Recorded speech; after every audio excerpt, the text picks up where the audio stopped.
Que louvores lindos, né? Amém? Bom dia, que a graça do nosso Senhor Jesus Cristo esteja com todos, amém? Antes do culto, as crianças estão saindo já? Obrigado. Eu queria convocar, semana que vem, sábado, a partir das 8, a gente vai tomar um café aqui. Queria convocar 8 homens fortes. Eu estou me isentando disso, tá? Dos homens fortes. Se tiver mais, beleza. Que a gente vai fazer 2 quadras de vôlei lá, ali atrás, depois dos estacionamentos. Então a gente vai preparar o terreno para fazer e tudo, porque a gente vai ter um evento com jovens aqui, um evento muito bacana. Vai vir um rapaz lá de Santa Rita, e a gente quer fazer um trabalho bem bacana com os jovens, convidar esses jovens que moram aqui por perto, né? Amigos do Divino, né? Que é o nosso carro-chefe ali, para fazer um trabalho bem bacana. Então a gente vai estar preparando, tá? E as mulheres também vão vir para dar uma faxina, porque homem sem mulher não funciona, certo? Amém, irmãos? Homem sem mulher precisa da ajudadora idônea, né? Então a gente precisa de convocar todos para estar junto com a gente. Tem sido tão bom esse tempo em que a gente vem aqui na igreja de comunhão, tem sido muito, muito bom para nós, né? Nos edifica, nos faz entender muito mais a família, o corpo de Cristo, né? Então, é isso, tá? Todos que puderem estar com a gente, sábado, dia 25, tá bom? Vamos orar para o culto? Pai querido, quero agradecer ao Senhor por essa manhã, agradecer pela Tua presença. Nós cantamos e louvamos ao Senhor. Tudo isso é para preparar para a mensagem que o Senhor tem para cada um de nós.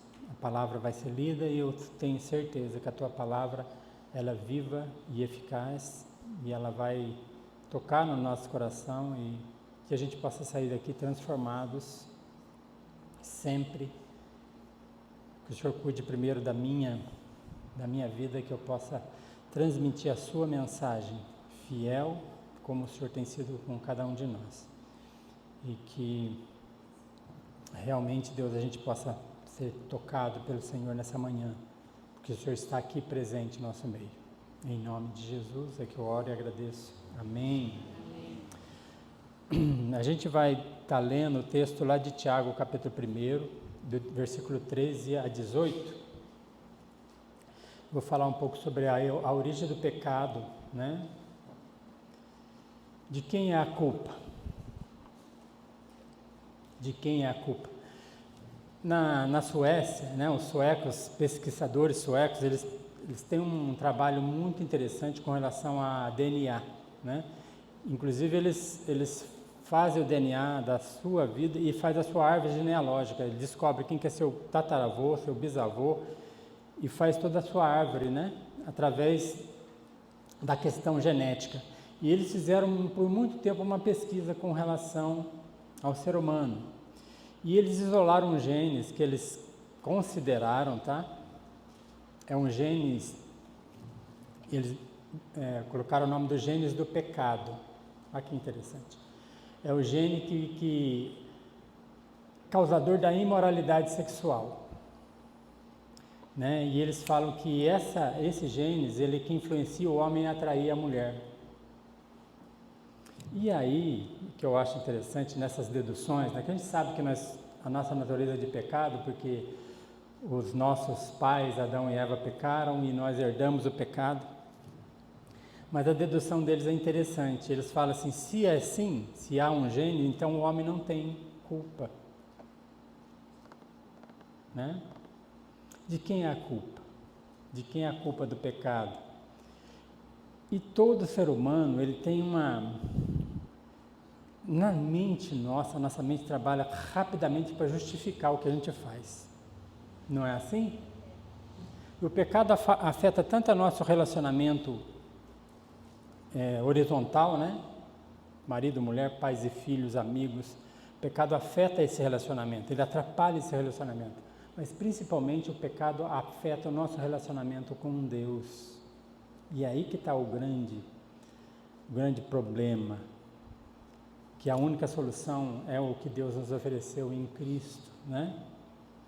Então a gente evita, é a culpa do meu pai, é a culpa da minha mãe. Tem gente que fala assim, quando eu for para o céu e encontrar com Adão e Eva, eu vou dar uma bronca nos dois, porque eles foram culpados de tudo que aconteceu comigo, não é assim? Então a gente quer arrumar um culpado, a gente quer se vitimizar com relação à nossa vida, as consequências da vida que nós levamos, né? Então os pais são culpados, o meio, é a sociedade, né? Aonde eu nasci, né? Se a gente levar lá para Gênesis capítulo 3, né? A Eva, quando ela vê a fruta que Deus falou para não comer, vendo que era boa de comer, boa de se ver, boa para dar entendimento, ela comeu, deu a Adão e ele comeu também. Depois, quando Deus questiona os dois, a mulher fala assim, Adão fala assim, a mulher que tu me destes. Interessante, né? Quer dizer, é a mulher que me fez pecar, mas quem foi responsável por essa mulher foi o Senhor, que o Senhor me deu, né? A mulher falou, a serpente me enganou. A serpente, Deus não pergunta, Deus já fala, vai acontecer isso e causarei inimizade entre tu e a descendência da mulher e tudo, né? E tem a pena para a serpente, não tem mais solução para ela, né? Então, nesse texto, Tiago esclarece para nós a origem do pecado. E diz assim, Tiago 1, do 13 ao 18. Ninguém ao ser tentado diga, sou tentado por Deus, porque Deus não pode ser tentado pelo mal e Ele mesmo a ninguém tenta. Ao contrário, cada um é tentado pela sua própria cobiça, quando essa o atrai e seduz. Então a cobiça, depois de haver concebido, dá luz ao pecado. E o pecado, uma vez consumado, gera a morte. Não vos enganeis, meus amados irmãos, toda boa dádiva e todo dom perfeito são lá do alto, descendo do Pai das luzes, em quem não pode existir variação ou sombra de mudança. Pois segundo o seu querer, Ele nos gerou pela palavra da verdade, para que fôssemos como primícias das suas criaturas. Esse é o texto que a gente vai estar meditando essa semana, sobre esse livro de Tiago. E é interessante que Tiago, o irmão do Senhor, ele está falando para uma igreja, já falei sobre isso, uma igreja que foi dispersa, né? Então ele passa alguns conselhos que são tão essenciais para esses cristãos espalhados, que se formavam seus grupos para a caminhada. E no versículo 1 ao 12, nós falamos na semana passada, ele fala que a maturidade, ela não só é a perseverança, né? A maturidade faz com que a gente persevere nos momentos difíceis que nós passamos, nas tribulações que nós passamos, mas também a maturidade é quando eu resisto às tentações com santidade, né? Então, existe duas palavras aqui, quando Deus nos prova para nos aperfeiçoar, né? E quando nós somos tentados, né? E aí a gente vai ver sobre isso com relação à tentação que não vem e não procede de Deus. A aprovação sim, a tentação não, né? Então, primeira coisa que a gente aprende nesse texto com relação à origem do pecado, fala no 13 assim, ninguém ao ser tentado. Todos nós seremos tentados.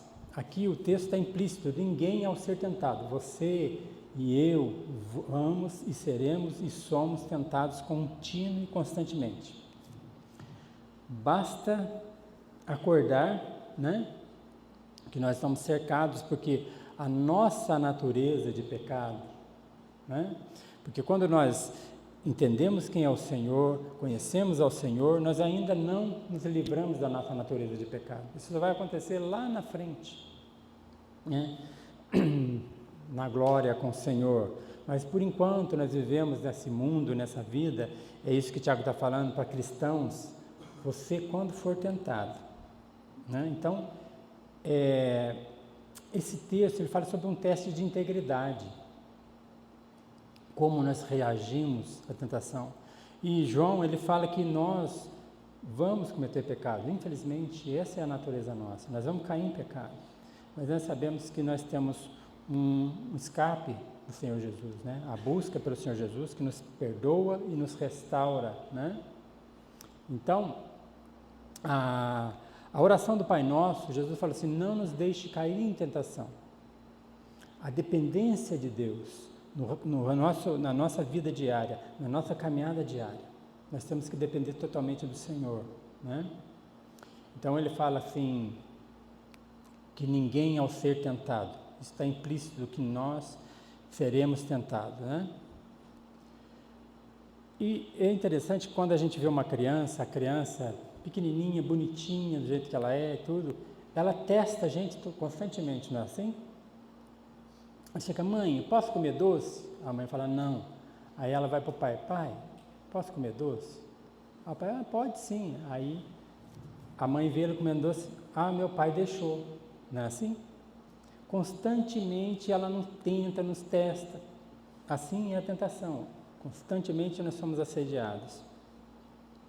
E nós sabemos como lidar com isso, como lidar com essa tentação, né? Ela não vai nos deixar em paz. Não vai deixar em paz. E é interessante que cada um de nós somos tentados em uma área. Não é todo mundo que é tentado na área sexual. Não é todo mundo que é tentado na área financeira, né? Eu costumo falar, eu falo uma vez, falei para um rapaz, eu falei assim, nossa, eu não tinha pensado nisso. Nós temos um pecado de estimação, que a gente afaga e abraça, né? Que a gente constantemente comete. Tem gente que constantemente murmura, já viu isso? Chega perto de você, já senta perto de você, já está com a murmuração aqui, né? Você viu fulano, né? O que tem fulano? Você não está sabendo? E o nosso coração, né, ao invés de falar, peraí, não fala nada para mim não, que eu não quero saber. Não, o que foi? Né? E aí começa a murmurar. A murmuração é uma coisa impressionante. Quando a gente fala, o pessoal ri, porque todo mundo pratica, né? Todo dia a gente pratica. Tem pecados, tem um livro que é Pecados Intocáveis, que fala sobre esses pecados que são sutis, que parece que a gente não trata. Inveja, mentira, coisas que, não tem muito problema não, é coisa que simples, mas afeta o nosso relacionamento com Deus. Isso que Tiago está falando, ninguém ao ser tentado, e você vai ser tentado, não arrume justificativa, né?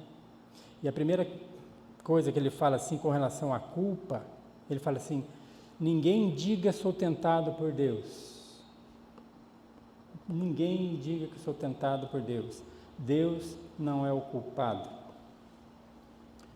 Nós arrazoamos, a gente pensa, Deus, puxa vida, se Deus me tivesse colocado em outra família, se Deus tivesse me dado um outro emprego, se Deus tivesse feito eu nascer com mais inteligência, né?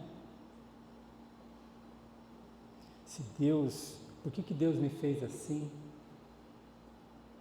Nós olhamos para Deus e a responsabilidade é de Deus. A maioria das pessoas, às vezes com medo do castigo de Deus, não joga para Deus a culpa, põe a culpa em outros, mas lá no fundo ele fala, Deus foi o responsável. Assim como essa pesquisa é interessante, que eles pesquisaram, eu falei assim, então, a nossa natureza que determina o que eu vou fazer, então não tem como lutar com isso, eu vou deixar fluir, né? Assim somos nós. Por isso que a gente peca com maior facilidade, né? E a culpa vem sempre, aqueles que não acreditam em Deus culpam o outro. Nunca ele olha para ele mesmo e diz, eu sou o culpado, eu sou o responsável. Quando faz isso, está no começo de você mudar a situação, né? E ele fala aqui, olha, ninguém ao ser tentado fala, sou tentado por Deus, porque Deus não pode ser tentado pelo mal. Aí tem só um detalhe que eu quero falar para você. Jesus foi tentado, certo? Certo? Jesus é Deus, certo? Ninguém pode ser tentado pelo mal. A gente tem que entender que Jesus tem duas naturezas. Ele é 100% Deus e 100% homem. Como Deus, não tem como. Mas como homem, ele foi tentado. Mas sem pecado. Jesus foi o único ser humano na face da terra que nunca pecou. Lá em Lucas capítulo 4, o diabo vem e tenta Jesus de todas as formas, Jesus responde com a palavra e não peca. Hebreus fala que ele se identifica com cada um de nós, porque ele em tudo foi tentado, mas sem pecado. Então ele sabe o que é a tentação e como que ela é difícil de resistir e como que ela é impossível de resistir sem que ele esteja presente na nossa vida. É impossível, impossível. Jesus não se deixa vencer pela tentação. Ele é intocável pelo pecado, né? Ele é como que um sol. O sol, quando ele bate no lixo, solta aquele fedor. O sol não se afeta com o fedor. Assim, Jesus não se afeta com o pecado. Ele andou nessa terra, ele conviveu com pecadores, mas nenhum pecado foi cometido por ele. Por isso que ele tem autoridade sobre a nossa vida, por isso que ele pôde morrer na cruz e pagar pelos nossos pecados. Amém, irmãos? Estão comigo? Então, Jesus não peca, né? Ele fala que Deus ninguém tenta. Deus nos testa, mas não nos tenta. Na questão moral, ele não nos tenta. A tentação dele não nos leva a cometer pecado. O Adilson pregou sobre Jó, lembra? Quando que Jó foi provado, quantas situações que ele passou, mas Deus sempre esteve presente ali e ele não foi provado para pecar, mas ele foi provado para vencer, né, a tentação do pecado que foi exercido pela serpente. Depois ele pôde falar: agora eu conheço a Deus de fato e de verdade, não só de ouvir falar, né? Comunhão com Deus, né? Em Deus nos tenta para nos fortalecer, para nos desenvolver, né? Satanás nos tenta para nos derrotar. É diferente disso aí, uma coisa e outra, né? Nunca Deus leva a gente a fazer algo moralmente errado. Deus não se agrada do pecado, não se agrada do mal. O diabo não é o culpado do nosso pecado. Voltando lá a Gênesis 3, quando a serpente começa a conversar com Eva, com aquela conversinha mole: olha, é verdade que Deus falou que você não pode comer nenhuma dessas árvores? Não, só da árvore do conhecimento do bem e mal. E aí aquela conversinha vai se tornando uma oferta para Eva, né? E ele engabela Eva e Eva acaba comendo, mas Eva nunca vai poder falar: eu comi da árvore porque a serpente me fez comer. Não, eu comi porque eu quis. Adão nunca pode falar: a mulher, ela me... né? Eu vi ele conversando com aquela serpente, eu percebi que aquela conversa não era boa, mas não caiu na conversa da serpente, mas caiu na conversa da Eva. Ele comeu porque ele quis, né? Então, a questão que Tiago está falando aqui muito claramente é que a questão do pecado é culpa nossa, culpa minha e culpa sua. Não é a culpa de Deus, não é a culpa do diabo, mas é a nossa culpa. E aí ele começa a explicar, né? Ele fala assim: Deus ninguém tenta, ao contrário, cada um de nós é tentado pela sua própria cobiça, pelo próprio desejo. E ele fala como que fosse uma armadilha, né? O diabo, ele arma bem as armadilhas, né? Ele anda como um leão, procurando alguém para derrotar, né? Para devorar, mas ele oferece a isca, mas a isca quem pega somos nós, né? Eu fui passar um tempo lá em Ubatuba, tem um irmão que gosta muito de pescar, né? E ele traz tudo pronto, ele traz a vara, traz a isca, tudo certinho. E aí ele traz um camarão branco lá de Joinville, né? Os peixes aqui parece que gostam mais de camarão branco. Aí ele põe no anzol, enrola com um elastiquinho. Eu fui tudo aprendendo com ele. Tem tudo, umas coisas tão interessantes para quem é pescador, né? Enrola que ali joga a isca, né? Porque O peixe ele não vai olhar um anzol e falar, nossa, esse anzol é de aço inox, novinho, vamos morder esse anzol. Não. Ele vai morder a isca, né? Muito bem engabelado, e quando ele morde, vem um anzol e pega, né? Assim, é isso que ele está falando, ó. Cada um é tentado pela própria cobiça, então nós cobiçamos algo, então aquela isca vem conforme a nossa vontade, né? Aquele homem que está sentado atrás do computador, de repente vem um quadrinho, não sei como que funciona isso, mas um quadrinho para você clicar em cima. Você sabe que aquilo ali não pode ser clicado, de repente você clica e vem abre algo para que você não deveria ver, né? Isso acontece. A isca está ali. Mas o desejo está aqui. Lá dentro do nosso coração a gente quer fazer aquilo, né? Tem tantas armadilhas, né? Tantas coisas que são nos oferecidas. Alguns pecados na Bíblia são tão, assim, a inveja, por exemplo. Os irmãos de José tiveram inveja de José. E a inveja gerou eles fazer todo o mal que eles fizeram para José, né? Inveja é um pecado. Saul teve inveja de Davi, né? Os líderes lá, os governantes lá na época de Nabucodonosor tiveram inveja de Daniel, né? Um dos pecados que levaram Jesus, dos saduceus, fariseus que fizeram Jesus ir para a cruz, é a inveja que eles tinham de Jesus, né? Tantos pecados que são sutis, que estão lá no nosso coração, lá no nosso íntimo, que florescem, né? E nós caímos muito fácil nas iscas que são nos jogadas, nas armadilhas, né?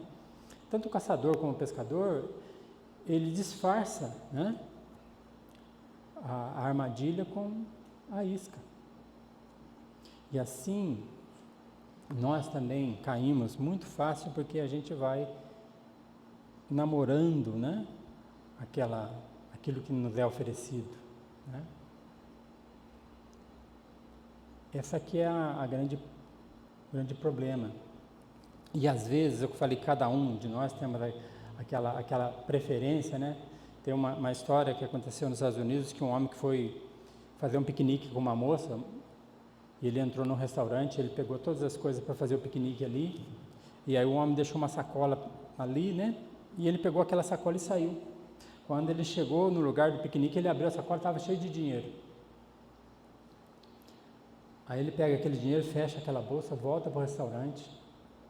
Falou, eu peguei a sacola errada. O homem estava desesperado, falou, nossa rapaz, eu não sabia onde que estava o dinheiro da sacola. Eu coloquei a sua sacola ali e a sacola aqui estava de dinheiro que eu tinha que pagar os meus funcionários e tudo, né? Eu falei, então, estou te devolvendo o dinheiro aqui, eu vou pegar minha sacola e vou para o meu piquenique. Eu falei, não, peraí, deixa eu falar, qual que é o seu nome? Eu vou fazer uma reportagem, porque não é fácil a gente pegar uma pessoa honesta desse jeito. Eu falei, não posso fazer essa reportagem. Eu falei, por quê? Eu falei, não posso.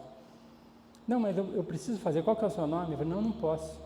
Ela falou, por quê? Porque essa mulher que está comigo não é minha esposa, né? Então, ele não era ligado a dinheiro, mas ele era ligado a... Cada um, né, é afetado por aquilo que está no coração. 1 João 2,16, abre aí para você ver. É pertinho aí, mais para frente de Tiago.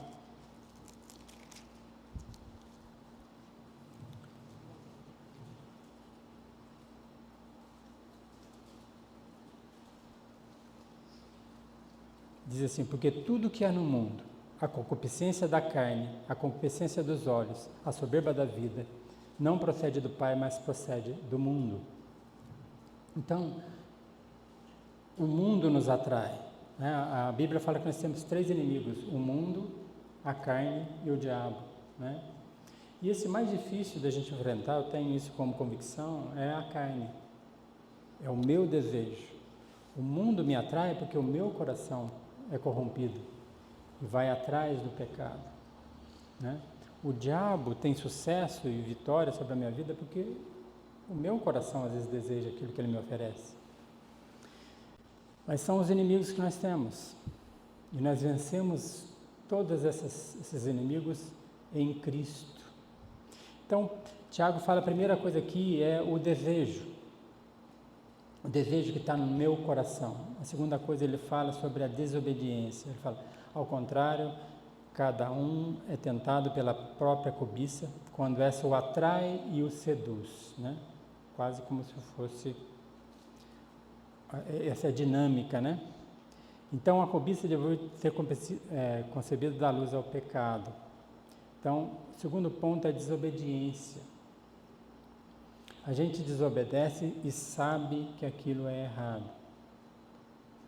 Por isso que o mundo vive enquanto você não se acertar com Deus, você vai sempre justificar, mas essa tristeza que existe no mundo é a falta de Deus, é a falta de amar a Deus acima de todas as coisas. Isso faz com que a gente se entristeça. Não existe felicidade longe de Deus. Todo o desejo que é saciado em nós, gerado pelo pecado, ele traz uma alegria provisória. Aquilo não vai durar. Aquilo vai ter um limite. E a felicidade, como nós cantamos aqui, ela existe quando eu tenho e conheço aquele que me ama, aquele que entregou a própria vida por mim, por amor de mim, um pecador. Aquele que pagou o preço pelo meu pecado, que eu não tenho como pagar, né? Então, o segundo ponto é a desobediência. Ela gera o pecado. Eu sei que eu não deveria fazer aquilo mais fácil. E o terceiro ponto que ele fala aqui é com relação a e o pecado, uma vez consumado, gera a morte. E aqui ele não está falando de morte física, tá? Porque Adão e Eva, quando Deus alerta eles, fala, se vocês comerem da árvore do conhecimento do bem e do mal, vocês certamente morrerão.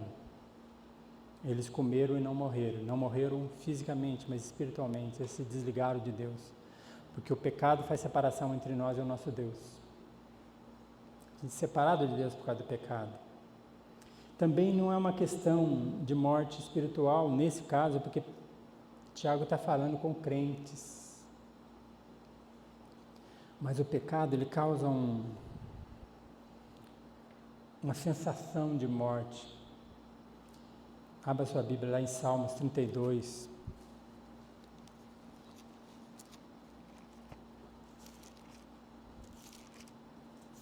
Aqui Davi tinha pecado, e ele está falando, nesse texto, o versículo 3 e 4, a sensação que ele tinha por estar separado de Deus por causa do pecado.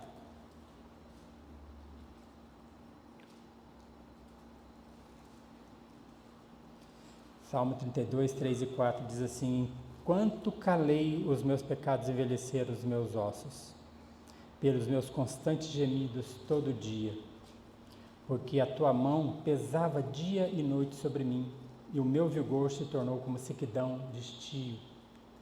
Enquanto ele não confessou o pecado, enquanto ele se calou, ele escondeu aquele pecado, ele estava morrendo. Ele não conseguia mais viver porque ele estava longe do Deus que o criou, do Deus que o resgatou. O peso do pecado é insuportável. Tem um pregador que ele estava pregando na Índia, ele estava falando sobre o peso do pecado. E tinha um homem cético ali e começou a debochar dele, falava assim, quanto que pesa o pecado? 2 quilos? Ou pesa 5 quilos? Será que o pecado pesa mais de 5 quilos? Pega 10 quilos, 20 quilos? E aquilo estava ficando incômodo para o evangelista, ele falou assim, quanto que pesa o pecado para um homem morto? Se eu colocar 20 quilos em cima do homem morto, quanto que pesa para ele? Aquele homem falou assim, não pesa nada, que ele está morto. Eu falei assim, então, o pecado não tem peso para quem está morto. O pecado pesa para quem está vivo. E o pecado, ele incomoda quando eu não conheço a Cristo. Quando eu não entendo o sacrifício dele na cruz. Porque lá em Efésios fala assim, todos nós andávamos mortos em nossos delitos e pecados. E uma pessoa que não se rende a Cristo, o pecado se torna atrativo. Como eu falei, ele pode até ter uma preferência de um pecado, mas ele é pecador. Ele precisa se arrepender, ele precisa entender que o pecado ele é triste. Ele mata mesmo.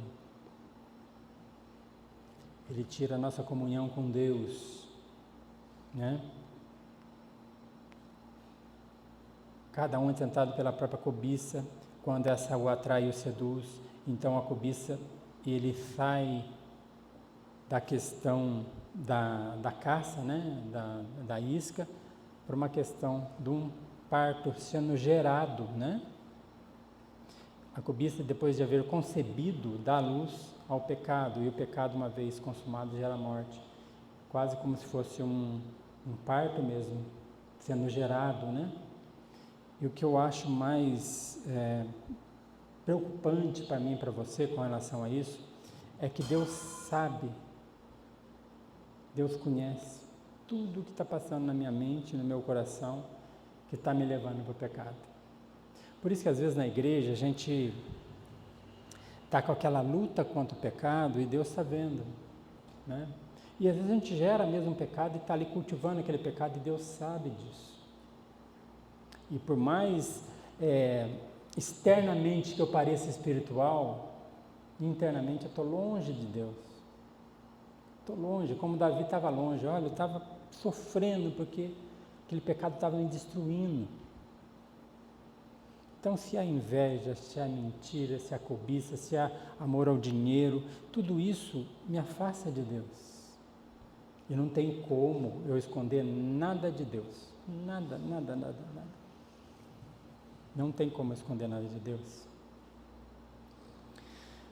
Mas não para aí, graças a Deus, né? A origem do pecado é a nossa cobiça. Eu e você somos os culpados, né? Você pergunta de quem é a culpa é minha. Quando um casal briga, quando um casal tem um conflito, a primeira coisa que, quando a gente está conversando com o casal, é uma acusação contra, ele fez isso, ela fez aquilo. Quando a pessoa fala assim, não, eu sou o culpado, aí começou um ponto de solução no conflito. A solução passa quando o homem olha para si mesmo. Examine-se, pois o homem é a si mesmo. Nós temos que fazer um exame. Nós temos que olhar para nós e falar, nossa Deus, que caminho está me levando isso que eu estou cobiçando, né? Que caminho está me levando? E ele começa a dizer assim, não vos enganeis, não se enganem, né? As consequências do pecado são terríveis. Não se enganem, meus amados irmãos. Não se engane. Não se deixe enganar, não se deixe cair na tentação.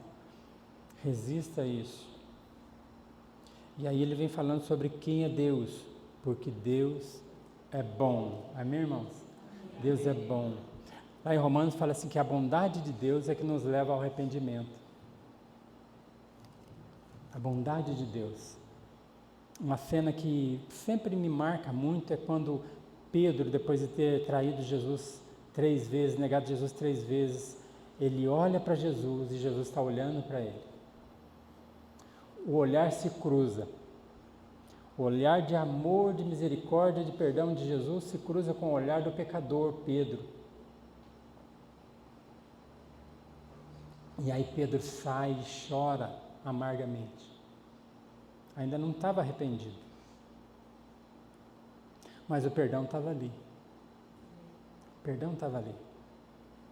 E isso é que, esse final aqui, né, é que a gente olha e fala, como que Deus é bom e misericordioso. Como que Deus nos restaura de uma situação, de uma condição deplorável que a gente está, né? Deus é luz, Ele é fiel, né? Nós podemos confiar plenamente nele. Eu e você podemos confiar plenamente no Senhor. Ele está cuidando de nós. É isso que Ele está falando. Não vos enganeis, meus amados, toda boa dádiva e todo dom perfeito são lá do alto. É Deus que nos faz resistir à tentação. É Deus que nos faz ser restaurado, é Deus que tem todo o mover, né, para trazer o pecador de volta, né? Aquele filho perdido que sai para longe do pai, tem um momento que ele fala assim: na casa de meu pai, os empregados têm melhor vida do que eu estou tendo aqui. Então eu vou voltar, eu vou falar: pai, pequei contra Deus e contra o Senhor, me perdoa, né? E quando ele volta para o pai, isso que ele ensaiou falar para o pai nem ouve, ele nem fala. O pai o abraça, o perdoa, põe roupas novas. Assim é o nosso Deus, um amor que a gente não consegue compreender. Então, se você está namorando com o pecado, divorcia dele e volta para o Senhor. Se você já caiu no pecado, divorcia, né? Volta para o Senhor. Ele vai te abraçar, Ele vai te limpar, né? Tem uma frase do Billy Graham que fala assim: quando você converte, Deus te tira da lama, né? E quando a santidade é Deus tirar a lama de você. Deus te limpa, te dá vestes novas, né? A graça de Deus, ele fala assim: pois segundo o seu querer, ele nos gerou pela palavra da verdade. Segundo o seu querer, ele nos gerou. Agora é uma geração diferente. Não é uma geração que traz morte, mas uma geração que traz vida. Nós somos novas criaturas, nós nascemos de novo em Cristo. E é isso que ele fala. Onde abundou o pecado, superabundou a graça, né? A graça tira o peso do pecado, né? Jesus fala assim: meu fardo é leve, meu jugo é suave. Então, estar debaixo e próximo de Cristo é um alívio, né? Aqui o livro Peregrino, ele fala de um momento em que o peregrino está carregando aquele pecado e está insuportável, o peso é insuportável, e quando ele olha para a cruz, aquela carga que ele está carregando cai, e ele se sente leve, porque o pecado que ele estava carregando foi carregado por Cristo na cruz. Entendimento, sabe? Não luta contra isso, abraça o Senhor. É difícil, eu estou vivendo uma vida difícil, eu não sei como eu vou. Abraça o Senhor, aceita a oferta dele, da graça dele. Olha que ele fala assim: pois segundo o seu querer, ele nos gerou pela palavra da verdade, para que fôssemos como primícias das suas criaturas. Primícias leva lá quando a oferta da plantação dos judeus, né? Eles pegavam a primeira plantação, tudo, eles pegavam a primícia, aquilo que era o melhor, e oferecia para Deus. E Deus fala: vocês são como as primícias, né, das criaturas. Nós somos restaurados, resgatados pelo Senhor, e nós somos filhos, amados por esse Deus. Amados por esse Deus, né?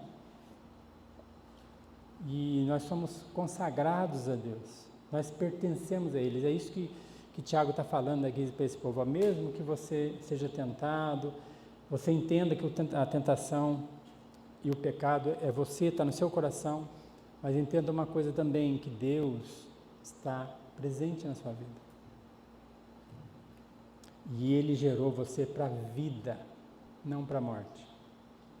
E o perdão dele é oferecido para você de uma forma maravilhosa e graciosa, né? Para a gente finalizar esse culto, primeira coisa que a gente tem que fazer: fuja das tentações. Um dos conselhos que Paulo dá para Tiago, ele fala, né, para Timóteo, ele fala assim: Timóteo, fuja das paixões da mocidade. Para você que é jovem, né? Fuja das paixões da mocidade. Resista. Caminhe com o Senhor e resista, principalmente para o jovem, tá? O jovem é muito assediado nessa questão de relacionamento e tudo. Resista, espera no Senhor, Ele tem o melhor para você. Caminhe com Ele, é a melhor coisa que você faz, né? para nós também, né? Porque a tentação vem para todos nós, em todas as idades, de todas as formas, independente de sexo, todos nós somos tentados. Fuja. Quando José foi tentado lá pela mulher de Potifar, ela prepara toda uma armadilha, né? Manda todas as pessoas embora, porque ela achava que ele não ficava com ela, porque as pessoas estavam vendo, né? Então ela manda todos embora, e quando ele chega, ela vai para cima dele. Ele sai e a túnica dele fica com ela. Depois ele é vendido, vai para presídio, porque ela mente, né? E o marido, apesar de saber que ele era inocente, prefere mandar ele para a prisão, né? E ficar com a mulher. Mas ele fugiu. E Deus honrou isso, né? Outro ponto que a gente pode aprender nesse texto é: se por acaso você caiu, né? Arrependa-se. Volta para Deus. Coloca diante de Deus e fala: Senhor, me perdoa. Pequei contra ti, somente contra ti. Essa é uma oração de Davi. Quando Natão o confronta, ele cai em si, ele faz essa oração. Lógico que o pecado dele afetou muitas pessoas. Mas o pecado, primeira coisa, afeta o relacionamento dele com Deus, e é isso que ele estava querendo restaurar. Então ele se arrepende e Deus perdoa. A consequência Deus não livra, eu sempre falo isso. Às vezes a gente se afundou tanto que Deus não nos livra da consequência. Mas Ele nos restaura. E Ele usa a nossa condição para testemunhar do Deus maravilhoso que nós servimos, né? Terceiro ponto é Deus que nos conduz de volta a Ele. E Ele é o nosso refúgio e fortaleza, socorro bem presente nas tribulações. Toda essa nossa vida cristã, ela tem vários momentos, né? E como eu falei, resistir à tentação mostra maturidade e nos conduz à santidade. Resistir, sabe? Aquilo que é praticamente impossível, e é impossível mesmo quando eu estou longe de Deus, é possível quando Ele está junto comigo, quando Ele habita em nós, né? E Deus é a origem de todo o bem. Então a gente tem que refletir sobre isso. Amém? Amém. Vamos orar?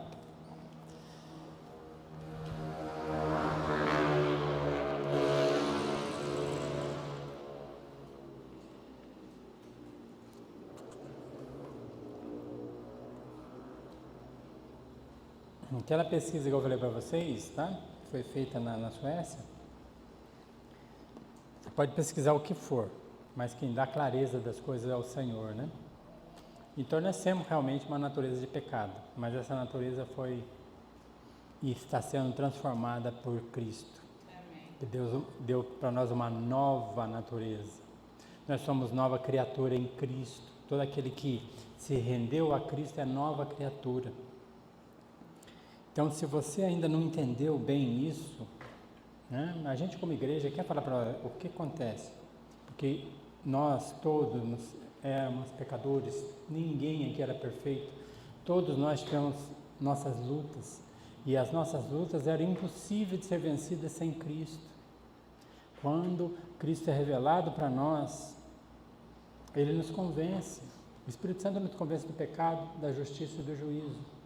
E quando a gente é convencido, a gente pode se prostrar e o adorar. Ou a gente pode sair longe da presença dele. Ele nos convence para nos restaurar. Ele nos convence para que haja arrependimento. E aí, quando a gente se arrepende, o que acontece? Alegria. Alegria de louvar a Deus. Alegria de ser recebido por Ele. E quero falar para você que por mais que você ache difícil o pecado que você vive, a alegria que Ele fala para você: vinde a mim. todo vós que está cansado e sobrecarregado, e eu vos aliviarei. Esse alívio é o alívio do pecado que nos assedia. É o alívio do pecado que nos separa, né? Tem tantos filhos e pais separados pelo pecado, né? Mas o nosso Deus nos restaura e restaura relacionamento. Começa com a restauração com Ele e depois Ele nos dá sabedoria para restaurar os nossos relacionamentos entre nós. Pai querido, quero agradecer ao Senhor por essa manhã. O Senhor sabe que todos nós somos tentados. E Jesus, quando ensinou os discípulos a orar, Ele sabia disso. Então Ele já fala para os discípulos que na oração deles eles têm que falar: não nos deixeis cair em tentação, livra-nos do mal. E Ele cuida de todas as coisas. Obrigado, Senhor, pela Tua bondade que nos levou ao arrependimento, pela Tua bondade, pela Tua misericórdia. Nós sabemos que o Senhor é justiça e a Sua justiça é correta, perfeita, mas nós sabemos, Deus, que a Tua morte na cruz nos propicia, Deus, ser perdoado, estar na Tua presença, ser limpos pelo Senhor. Santifica a nossa vida, Senhor, e faça com que o nosso desejo é estar na Tua presença constantemente, para que o Teu nome seja glorificado, em nome de Jesus. Amém. Amém.